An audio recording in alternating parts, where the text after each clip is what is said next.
Hello everyone, welcome to ओकुल में आप सभी का बहुत बहुत स्वागत है। और आज हम स्टार्ट करने जा रहे हैं अपना full course on Indian polity, जो कि यूपीएससी, पीसीएस और एसएससी एग्जाम्स के लिए बहुत ज़्यादा हेल्पफुल रहने वाला है। और जो पहला टॉपिक रहेगा जिससे आज हम इस क्लास को स्टार्ट करेंगे, that will be your historical background. और उसमें भी हम देखेंगे इसको आज पार्ट 1 में, ठीक है, क्योंकि बड़ा टॉपिक है तो इसमें मल्टीपल पार्ट्स में हम इसको लेकर चलेंगे, तो इसलिए आज हम इसका रहेगा पार्ट 1। तो जिन लोगों ने अभी तक यहाँ पर चैनल सब्सक्राइब नहीं किया हुआ है तो प्लीज़ चैनल को जरूर सब्सक्राइब कर लें और बेल आइकन प्रेस कर लें, सो दैट कि वीडियोस के नोटिफिकेशंस जो है वो मिस ना हो। और जो लोग इस चैनल को यहाँ पर हैं, जो लोग देख रहे हैं इन वीडियोस को, उनसे मेरी यही रिक्वेस्ट है कि प्लीज़ ज़्यादा से ज़्यादा शेयर करें, ज़्यादा से ज़्यादा लाइक करें। अपने कमेंट्स, अपने फीडबैक्स देना जो है वो नीचे बिल्कुल भी कमेंट सेक्शन में बिल्कुल ना भूलें, ठीक है। तो चलिए स्टार्ट करते हैं आज का क्लास, आज की पार्ट, ठीक है। चलिए देखिए, यहाँ पर जो चीज़ें लिखी गई हैं, कुछ चीज़ें यहाँ पर दी हुई हैं, बाकी किस तरीके से चीज़ें लिख रहे हैं वो मैं आपको दिखाऊंगा, ठीक है। मैं खुद भी लिखता जाऊंगा और साथ ही के साथ आप लोग यहाँ पर ये देखिएगा कि किस तरीके से चीज़ें जो है वो नोट डाउन करनी है और आप इसको करते जाइएगा, सो दैट कि आपके जो है साथ ही साथ आप चीज़ें समझते भी जाएंगे और आपके जो नोट्स हैं वो भी बनते जाएंगे, ठीक है। तो चलिए देखिए, the British came to India in 1600। जो ब्रिटिश है वो इंडिया में आते हैं कब? 1600 में। और किस तरीके से आते हैं? पहली बात नोट डाउन करने वाली ये है कि वो आते हैं एज अ ट्रेडर्स। ट्रेडर्स माने व्यापारी। मैं थोड़ा सा हिंदी इंग्लिश को यहाँ पर मिक्स लेके चलूंगा ताकि हमारे जो दोनों तरीके के स्टूडेंट्स हैं उन दोनों के लिए ये हेल्पफुल रहे, ठीक है। कि ब्रिटिश आते हैं इंडिया में कैसे? ट्रेडर्स के रूप में, यानी कि व्यापारी के रूप में, ठीक है। और किस नाम से आते हैं? ईस्ट इंडिया कंपनी के नाम से। एक कंपनी के नाम पे आते हैं जिसका नाम है ईस्ट इंडिया कंपनी। इस कंपनी के पास क्या होता है? देखिए, इस कंपनी के पास होता है एक्सक्लूसिव ट्रेडिंग राइट्स, ठीक है। एक्सक्लूसिव ट्रेडिंग राइट्स का मतलब है कि इंडिया में अगर किसी के पास व्यापार करने का कोई अधिकार था तो वो सिर्फ इनके पास था। That was with the East India company. और ये इनको जो विशेष अधिकार था या जो एक्सक्लूसिव राइट्स थे वो कहां से मिले थे? वो इनको मिले थे एक चार्टर के द्वारा। एक चार्टर जो था, जो इनको ग्रांट किया गया था, किसके द्वारा? बाय क्वीन एलिजाबेथ वन, ठीक है। ये भी नोट डाउन आप लोग करेंगे कि क्वीन एलिजाबेथ वन के द्वारा एक चार्टर मिला था इनको, और उस चार्टर के अंतर्गत इनको एक्सक्लूसिव ट्रेडिंग राइट्स मिले थे। कहां? इंडिया में, ठीक है। ये बात है 1600 के आसपास की, जब ये लोग यहां आए थे। इसके बाद आप देखिए, लगभग 165 साल बाद, यानी कि 165 साल बाद, यानी कि आप आ गए 1775 में, तब क्या होता है कि कंपनी को अधिकार मिल जाते हैं दीवानी के। दीवानी जो है ये आपके रेवेन्यू राइट्स है। रेवेन्यू राइट्स, ठीक है। रेवेन्यू राइट्स कहां कहां के हैं ये ध्यान रखिएगा। ऑफ 3 राज्यों की बात है यहां पर, 3 प्रोविंसेस की, बिहार, बंगाल एंड उड़ीसा, ठीक है। बिहार, बंगाल और उड़ीसा। अब रेवेन्यू राइट्स का मतलब क्या है? रेवेन्यू राइट्स का मतलब है हमारे राजस्व। जो राजस्व वसूली है उसका जो अधिकार है वो इनको मिल जाता है। कब? 1765 में। तो इससे क्या होता है कि पहले ये सिर्फ यहां पर एक व्यापारी के तौर पर आए थे, अब इनको दीवानी के अधिकार भी मिल गए हैं। तो इस तरीके से इस कंपनी का आप एक तरीके से कह सकते हैं कि टेरिटोरियल पावर के तौर पर यहां पर इनका कैरियर जो है वो स्टार्ट हो जाता है। और टेरिटोरियल पावर की अगर हम बात करें तो इसका मतलब क्या है? यह है एक क्षेत्रीय शक्ति। ये क्षेत्रीय शक्ति बन के यहां पर अपना काम जो है वो स्टार्ट कर देते हैं। कब? 1765 के बाद, ठीक है, जब इनको दीवानी अधिकार जो है वो मिल जाते हैं, ठीक है। इसके बाद देखिए 100 साल तक लगभग, या फिर आप कहें कि 93 साल तक सब कुछ सही चलता है, काम चल रहा है। 1858 में देखा जाए तो आपको पता है कि यहां पर एक सिपाही म्यूटिनी हुई थी, बहुत ही फेमस है, ठीक है। सिपाही म्यूटिनी, या ये आपको हिंदी में अगर जानना है तो जो सिपाही विद्रोह हुआ था, ये आपको सबको पता है, बहुत ही फेमस है ये, ठीक है। 1857 की जो क्रांति थी वो। तो उसके बाद जब ये चीज हुई तो ब्रिटिश जो थे उनको ये समझ में आ गया कि अब यहां पर इस तरीके से राज करना हिंदुस्तान के ऊपर जो है वो पॉसिबल नहीं है। यानी कि यहां पर एज अ ट्रेडर, ठीक है, एज अ ट्रेडर बनकर, या फिर एक क्षेत्रीय शक्ति जो टेरिटोरियल पावर थे ठीक है, जिस तरीके से वो अभी तक काम कर रहे थे, सिर्फ ये बनकर यहां पर काम जो है वो अब नहीं किया जा सकता, नॉट पॉसिबल। ठीक है, तो जो EIC थी, that is East India company जो थी, that was enable to control, वो यहां के जो हालात थे उसको कंट्रोल करने में अब सक्षम नहीं हो रहे थे। ठीक है, अगर सक्षम होते तो इतना बड़ा जो विद्रोह था वो नहीं हो पाता। तो इसके बाद फिर क्या होता है कि जो ब्रिटिश क्राउन है, ठीक है, जो अंग्रेजी हुकूमत है, उसने क्या करा कि जो गवर्नेंस ऑफ इंडिया की जिम्मेदारी है वो पूरी की पूरी अपने पास रख ली, यानी कि वो डायरेक्ट रिस्पॉन्सिबिलिटी जो थी वो ऑफ गवर्नेंस ऑफ इंडिया की, वो अब होगी ब्रिटिश क्राउन के पास। ठीक है, तो यहां पर अब आप देख सकते हैं कि आप एक तरीके से देखें तो जो ये पूरा का पूरा टाइम फ्रेम था, ये दो पार्ट में डिवाइड हो जाता है। ठीक है, एक टाइम फ्रेम आप मान के चले लगभग 1773 से लेकर 1858। 1773 मैंने क्यों बताया, क्योंकि 1765 में क्या मिले हैं, दीवानी अधिकार, उसके बाद का टाइम है ये। ठीक है, तो इस टाइम पर कंपनी का रूल था यहां पर, तो इसको बोला जाएगा, इस टाइम फ्रेम को बोला जाता है कंपनी रूल। ठीक है, और 1858 के बाद से लेकर जब तक भारत आजाद होता है 1947 तक, यह है आपका डायरेक्ट क्राउन रूल। ठीक है, यह है क्राउन रूल। अब अगर आप बात करें, एक सवाल मैं यहां पर आपसे पूछता हूं, या मैं आपको एक हिंट देता हूं कि इस तरीके का एक सवाल हो सकता है कि कंपनी रूल और क्राउन रूल में से कौन सा टाइम है जो वो लंबा था, तो आप इसको अगर कैलकुलेट करेंगे तो ये आपको आएगा लगभग 85 साल, और ये आएगा आपका 89 यानी कि 89 साल। ठीक है, तो इस तरीके से आप देखें तो जो क्राउन रूल है वो थोड़ा सा क्या है, उसकी ड्यूरेशन थोड़ा सा ज्यादा है। ये भी एक क्वेश्चन आप लोगों से बन सकता है, तो थोड़ा सा इसको भी आप लोग ध्यान रखिएगा। ठीक है, चलिए अब देखिए, अब यहां पर जब ये जो चीज है 1947 तक चलेगी, 1947 में भी ये चीज चलेगी 15 अगस्त तक, जब तक भारत जो है वो आजाद नहीं होगा। ठीक, अब इसके बाद देखिए कि ये चीज बड़ी क्लियर है कि आजादी अगर मिलेगी तो उसके साथ जरूरत किसकी महसूस होगी, कॉन्स्टिट्यूशन की, यानी कि संविधान की। ठीक है, तो संविधान बनाया जाना चाहिए, इस बात को लेकर सबसे पहले जिन्होंने बात उठाई थी, यानी कि ये सुझाव जिसने सबसे पहली बार दिया था, वो थे MN रॉय। MN रॉय कौन थे, वो कम्युनिस्ट मूवमेंट से जुड़े हुए एक बहुत ही फेमस लीडर थे। ठीक है, कम्युनिस्ट मूवमेंट। ठीक है, कम्युनिस्ट मूवमेंट, कम्युनिस्ट का मतलब है साम्यवाद। ठीक है, इससे जुड़े हुए ये एक बहुत फेमस लीडर थे। इन्होंने ये बात बोली थी, और कब इन्होंने ये सुझाव दिया था सबसे पहली बार, ये है 1934 यानी कि 1934 में। तो आप ध्यान रखेंगे कि 1934 में जिन्होंने सबसे पहली बार कॉन्स्टिट्यूशन की मांग की थी कि कॉन्स्टिट्यूशन होना चाहिए, ये बात सबसे पहले रखी थी सामने MN रॉय ने। ठीक है, और कब, 1934 में, सॉरी। ठीक है, तो इसी बात को लेकर कॉन्स्टिट्यूएंट असेंबली यानी कि संविधान सभा बनती है, 1946 में इसका गठन होता है, और संविधान बनाने की जो प्रक्रिया है वो स्टार्ट हो जाती है। उसमें किस किस तरीके से क्या क्या उसमें हुआ है, सारा का सारा किस तरीके से संविधान बना, ठीक है, कब कब इसकी बैठकें हुई, क्या चीजें हुई, वो हम सब आगे देखेंगे अपने मेकिंग ऑफ कॉन्स्टिट्यूशन वाले पार्ट में। फिलहाल वो यहां पर इंपॉर्टेंट नहीं है जानना। आप फिलहाल ये जान लीजिए कि 1946 में ये कॉन्स्टिट्यूएंट असेंबली या संविधान सभा बनी है, संविधान बनाने का काम चल रहा है। 26 जनवरी 1950 को भारत का संविधान जो है वो बन के लागू हो जाएगा। ठीक है, तो इसके बाद क्या होगा कि भारत जो है, भारत में जो राज होगा वो अपने कॉन्स्टिट्यूशन के आधार पर होगा, जो भारत का संविधान होगा उसके आधार पर। अब जब भारत का संविधान बन गया है और आज की डेट में भी जो भारत का संविधान चल रहा है, उसमें काफी सारे पॉइंट्स ऐसे हैं, ठीक है, या काफी सारे प्रोविजंस ऐसे हैं, प्रावधान ऐसे हैं, जिनमें जो ब्रिटिश काल की पॉलिटी थी या जो ब्रिटिश काल के कुछ इवेंट्स हुए थे, उनका बहुत ज्यादा गहरा प्रभाव है। ठीक है, बहुत ज्यादा गहरा प्रभाव है।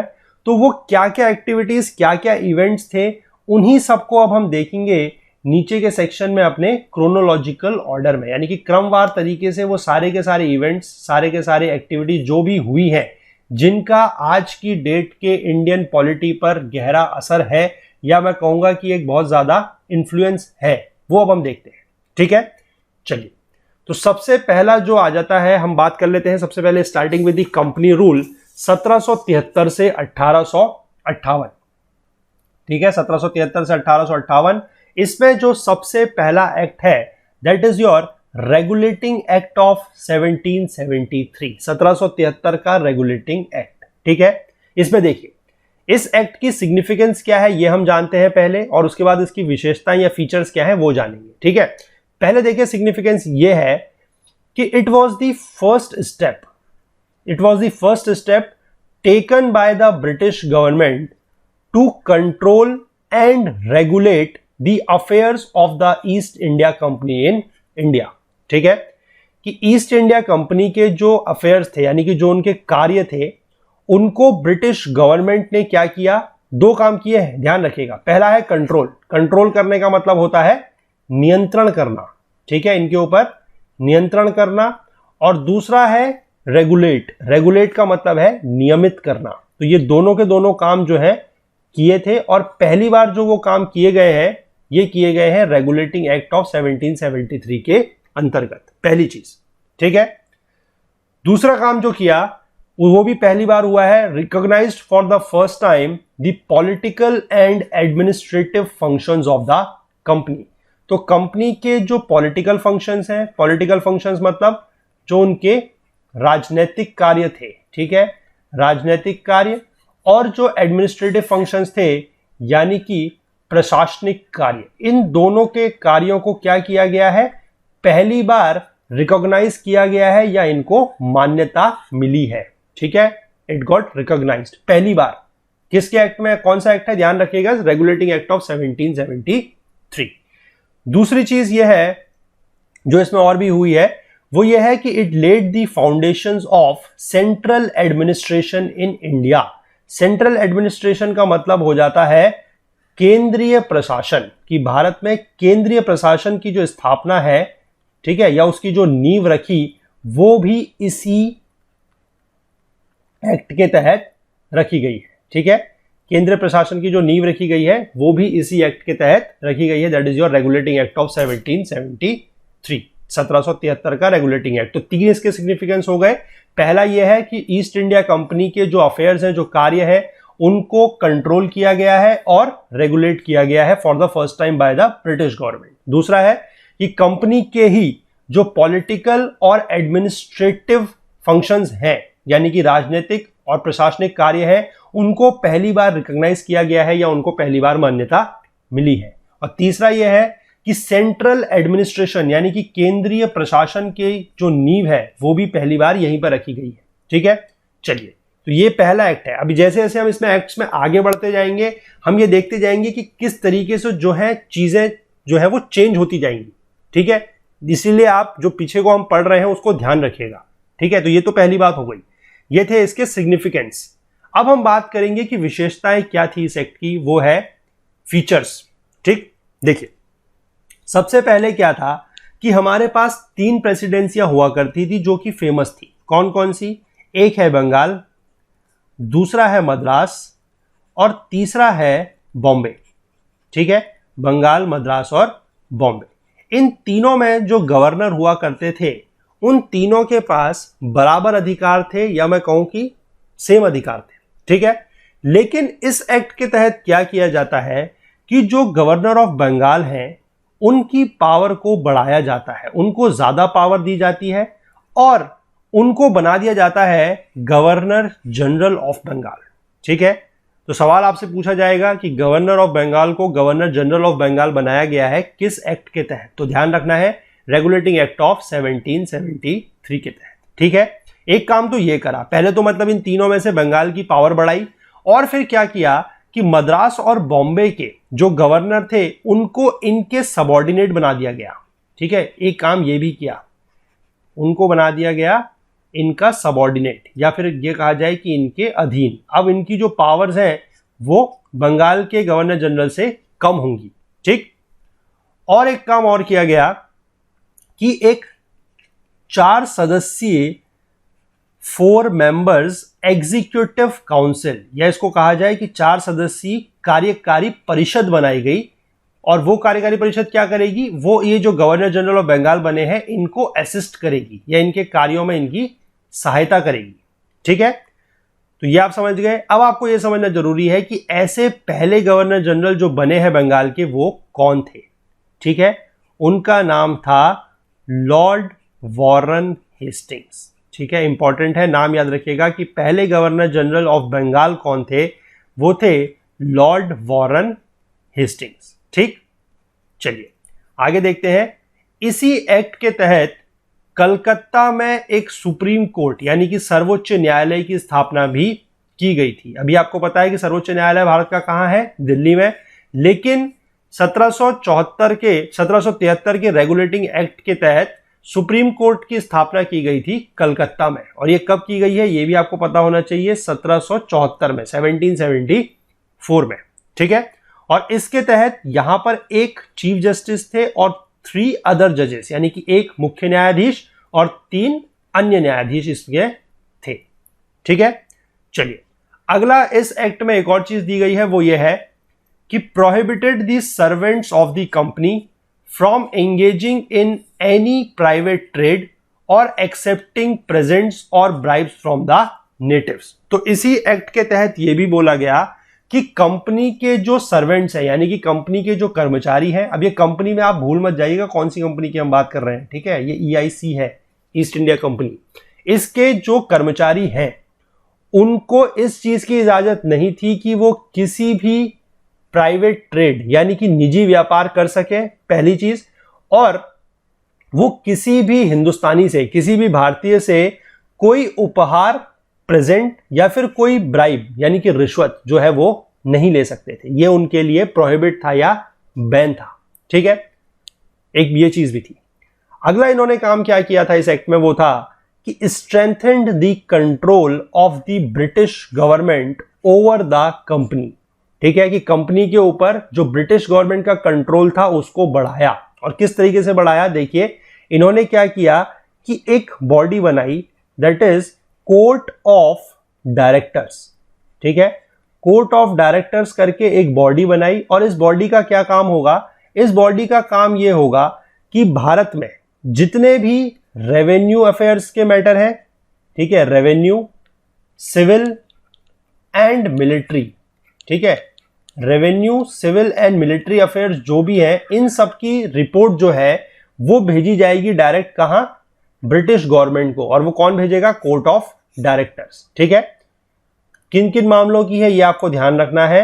रेवेन्यू यानी कि राजस्व, सिविल यानी कि नागरिक, ठीक, और मिलिट्री यानी कि सैन्य। तीनों संबंधित जो कार्य है उनकी जो भी रिपोर्ट होगी वो कोर्ट ऑफ डायरेक्टर जो है डायरेक्ट भेजेंगे ब्रिटिश गवर्नमेंट को। तो इस तरीके से क्या है कि ब्रिटिश गवर्नमेंट का जो रूल है, जो कंट्रोल है ओवर द कंपनी, वो बढ़ जाता है। ठीक है, चलिए आगे देखते हैं। देखिए अब ये एक्ट यहां पर कंप्लीट होता है। अब इस एक्ट में क्या है कि कुछ खामियां हैं। ठीक है, अब खामियां क्या है वो अभी हम देखते हैं। तो इस एक्ट में कुछ खामियां थी, इनको दूर करने के लिए ब्रिटिश पार्लियामेंट ने पास किया एक और एक्ट जो था अमेंडिंग एक्ट ऑफ 1781, जिसको बोला गया एक्ट ऑफ सेटलमेंट। ठीक है, तो हम ये जानते हैं पहले कि क्या ऐसे हालात थे जिनकी वजह से ये एक्ट ऑफ सेटलमेंट को पास करना पड़ा। ठीक है, तो देखिए वो कुछ हालात इस तरीके के हैं कि आपको पता है कि गवर्नर जनरल ऑफ बंगाल कौन थे, वॉरेन हेस्टिंग्स। ठीक है, तो उनके राज में उनका जो एडमिनिस्ट्रेशन था, उनका जो प्रशासन था, उसमें कुछ खामियां थी जिससे लोग जो थे नाखुश थे।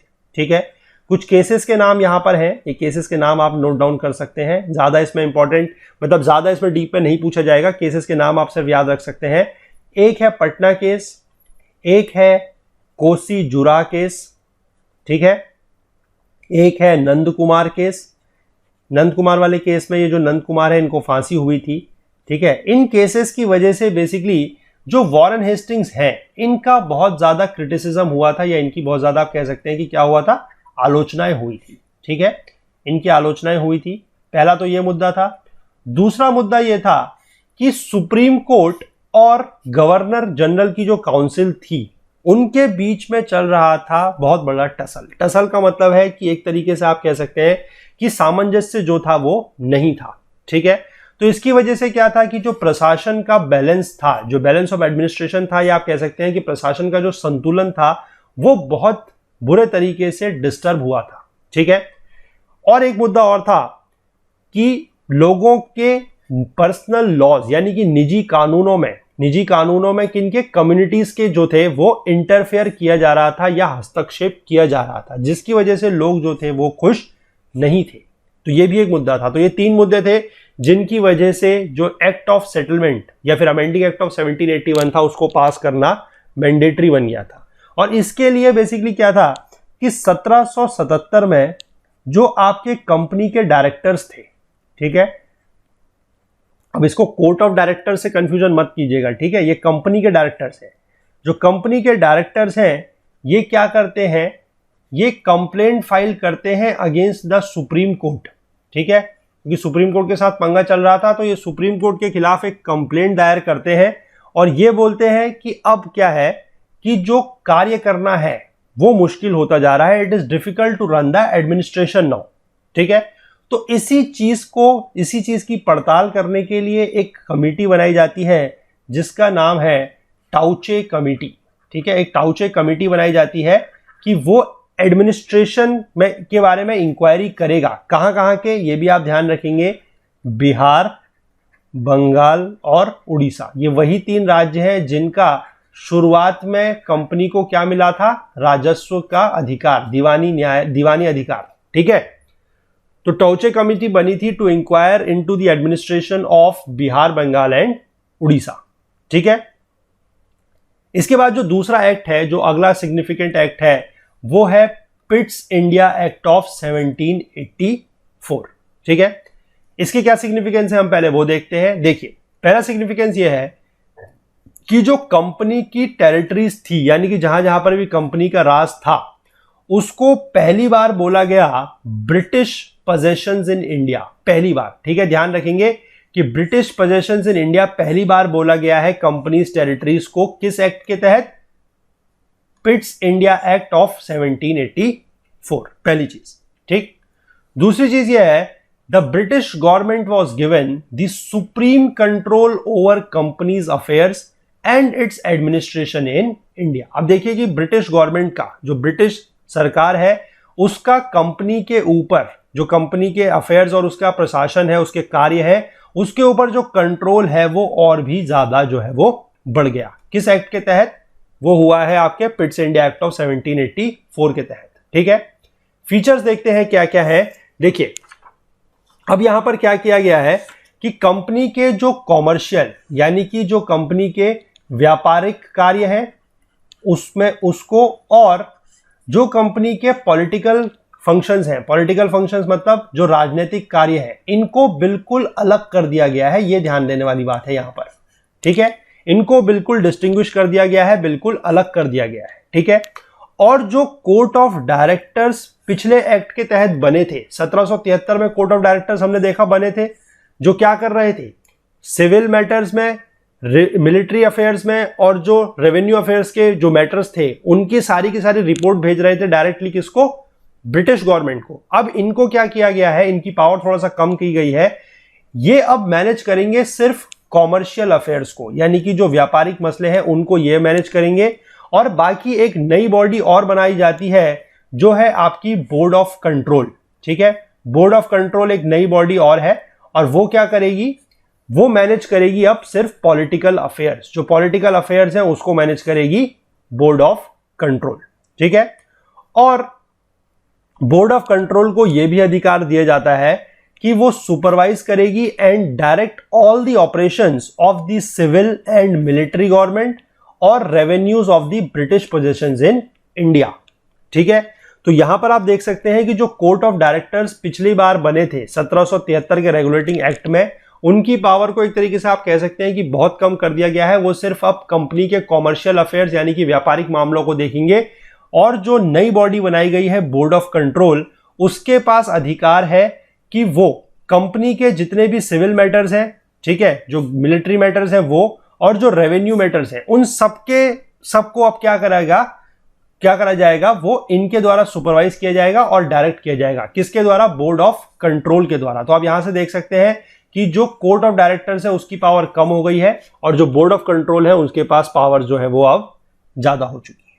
ठीक है, तो चलिए आज इतना ही रखते हैं, पहली क्लास है, थोड़ा सा आप लोगों को आइडिया लगा होगा, आप लोगों को समझ में आया होगा कि किस तरीके से हम यहाँ पर इस सब्जेक्ट को जो है आप कवर करने वाले हैं। ठीक है, जो 6 वीडियोस हमने बनाए थे वो थोड़ा सा अलग तरीके से थे, लेकिन हमने ये थोड़ा सा देखने की कोशिश की है कि शायद ये तरीका जो है ज्यादा अच्छा है। ठीक है, क्योंकि यहां पर आप लोगों को चीजें ज्यादा अच्छे से समझ में आएंगी और आप लोगों को यह भी पता लगेगा कि आपको नोट्स जो है वो किस तरीके से बनाने हैं। ठीक, तो इसको ये तरीका अगर आपको पसंद आ रहा है तो आप नीचे कमेंट सेक्शन में जरूर बताइएगा। अगर नहीं भी आ रहा है तो भी जो भी आपको लगता है कि किस तरीके से इंप्रूवमेंट किया जा सकता है वो भी आप नीचे कमेंट सेक्शन में जरूर बताइएगा। ठीक है, तो देखिए ये थे आज का पार्ट। अगर पसंद आया है तो प्लीज लाइक जरूर कीजिए, ज्यादा से ज्यादा इसको शेयर कीजिए, और अगर कोई आप हमसे बात शेयर करना चाहते हैं, जैसे मैं बोल रहा हूं कि अगर आपको ये तरीका पसंद आ रहा है पढ़ाने का तो प्लीज नीचे कमेंट सेक्शन में बताइए। अगर आपको कोई लगता है कि किसी तरीके की इंप्रूवमेंट की यहां पर स्कोप है तो वो भी नीचे फीडबैक देके जरूर बताइएगा। ठीक है, तो चलिए मिलेंगे अगले पार्ट में, तब तक के लिए अपना बहुत बहुत ध्यान रखिएगा। इसी टॉपिक को आगे बढ़ाते रहेंगे, अभी हम लंबा टॉपिक है, काफी टाइम लगेगा। अगले क्लास में जब आप आएंगे तो उससे पहले थोड़ा सा इस चीज को जो है वो पढ़ के आइएगा। ठीक है, ताकि चीजों को रिलेट करने में फिर आसानी होगी। चलिए मिलते हैं अगले पार्ट में, तब तक के लिए अपना बहुत बहुत ध्यान रखिए। Please do take care of yourself. Thank you, have a nice day, bye bye.